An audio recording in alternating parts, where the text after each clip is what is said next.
Акча жок дейт Кыргызстанда. Кыргызстанда акча бар. Жанагы 20 миллиардка кошуп коюңуз. Элдин бүгүнкү колундагы акча. Бул реалдуу акча. Ошон үчүн биздин мамлекетке, бүгүнкү банктарга ошон үчүн алып коет экендер. Биздин негизги эң чоң себебибиз бул элдин өлкөгө караганда кем калышпайт. Эгерде биз туура башкарып, туура программаны түзүп, мүмкүнчүлүк бар. Ошондой шансты чачылбай, талашпай, күчтүү мобилизация кылып туруп, биздин аракет кылсак, биз ушул жолго чыга алабыз. Бул милдет ушу биздин бириктирүү элди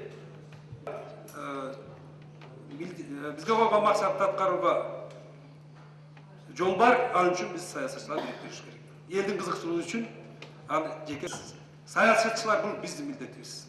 Ошон үчүн саясий реформаны биз сөзсүз жүрүшү керек. Ушул жагы кичине кечеңдеп атат. Муну элдин баары билет. Экинчиден, ошол убакта Бишкек шаары 65%-ын өзүнүн бюджетке берет. Ушул жагын 1 секундда бардамса, кесиптештер менен толугу менен макул. Дүйнөдө тенденция ушундай азырчы. Ким энергетикасы ушул өлкө күчтүү болот. А Кудай бизге ушуну энергетиканы да берген, сууну да берген. Биз эч качан Кыргыз элибиздин кызыкчылыгын сатпай, элдин кызыкчылыгы үчүн депутаттар 93-жылы биз сомду өзүбүздүн валюта киргенде Кыргыз мамлекетинин байлыгы 59,6 миллиард доллар болду. Калып атабыз. Анан аягында мына 97-жылы Пак Эдуард деген бар, Рентан Групп. Ошол бир чоң кеңешмеде президенттин катышуусу менен айткан, таш көмүр кесин биз мына биз ошол акча менен дагы бир 70 миллион долларга чейин керек болот экен, баардыгын кылып туруп таш көмүр кесин толук проекттик мощностьке жеткизебиз деп. Анда ошол бүгүн урушуп атып, бул резиденция болгон сөз. Мен ошондо көбөмүн. Пакка айтты. Силер 14 миллионга сатып алабыз деп атасыңар. Мен түшүнүп турам. Ага мен тоскоол болду. Мен жол бербеймин деп. Биз өзүбүз салабыз деп миллионго салып бүтүштү ошол кести, таш көмүр кесин.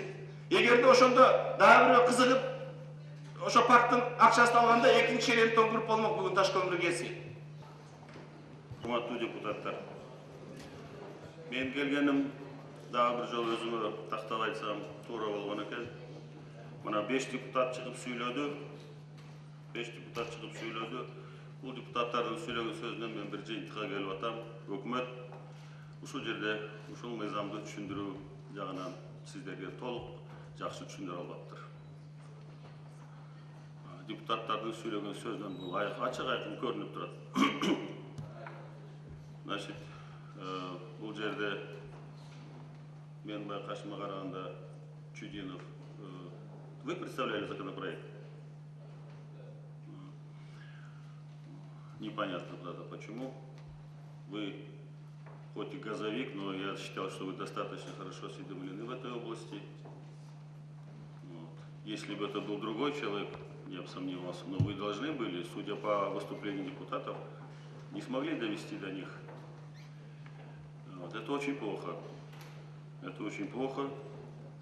И зря столько времени потратили, получается, если до сих пор члены парламента не знают, а что же будет дальше.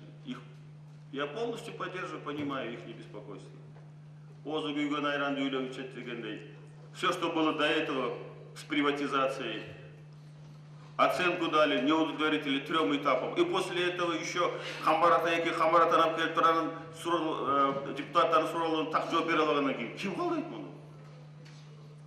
А что тут непонятного, я не понимаю. Тогда давайте я буду представлять этот законопроект.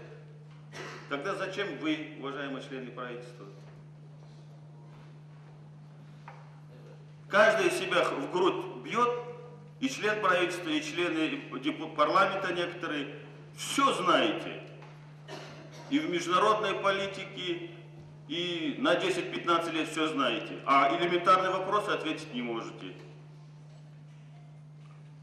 Плохо. Эми урматтуу депутаттар, мына өзүңүздөр айттыңыздар, мен ойлойм өкмөт туура жыйынтык чыгарып, значит, бул маселени терең түшүнгөн, так жооп бере турган өкмөт мүчөнү даярдаш керек Алмаз Шишевич. И эгер андай киши жок болсо, анда мен өзүм келейин эмкисине. Бул бир. Эми могу жер парламент